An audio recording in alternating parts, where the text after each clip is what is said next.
oyina ebintu byokola nendabira ddala nti ndina kivumbi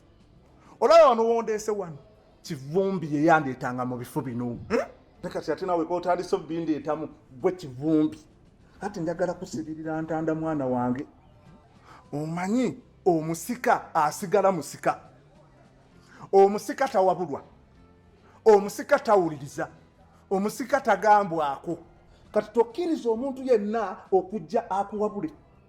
totambulira ku bigambo by'omuntu nti gundi angambye kino towuliriza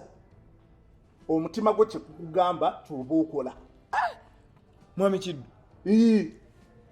nandirowooza nti bulijjo otambula nange nze sisira kuwuliriza muntu yenna okikola siwuliriza muntu yenna nze buli kyenkola kyonna neetegere olaba ate siwuliriza nnyabo eyanzaala